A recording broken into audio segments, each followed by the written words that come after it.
Play it loud. The first piece that we shot in front of an audience, 5 minutes before the scene, Timmy comes out and he goes, I'm going live. He goes, look, I've worked 5 years for this part. I am not going to playback. And we never went back.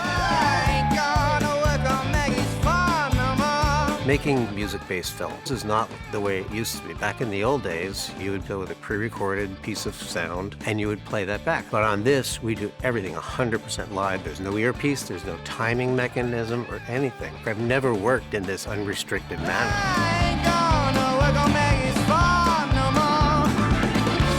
Jim challenged us to recreate this as closely as possible to the real Columbia Record Studio A in 1960.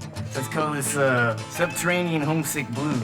It's really hallowed ground because Bob Dylan recorded his first 6 albums here. So we did a forensic recreation and we worked closely with props, set deck, construction, and the sound team. All of the microphones are real period microphones. All the instruments are real period instruments that Bob would have used that sounds just like it would have sounded in the 1960s. We'll have wireless microphones, hidden microphones, boom microphones, vintage microphones. So we're set up to record all of the performances for real. It's completely functional. These meters are connected to the real microphones and they will move when Bob is singing out there. It's a very interactive prop. The set is alive and it's gonna have a lot of tactile feedback. You want him, you got him.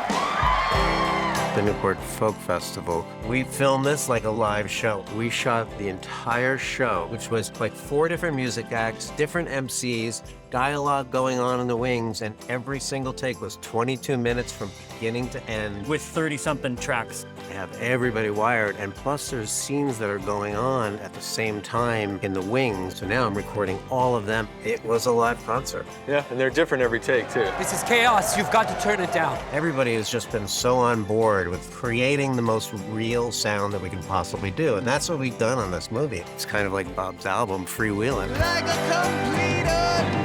Every day we come in and we don't know exactly which way we're gonna go, but we know we're gonna go live. A Complete Unknown, for your consideration.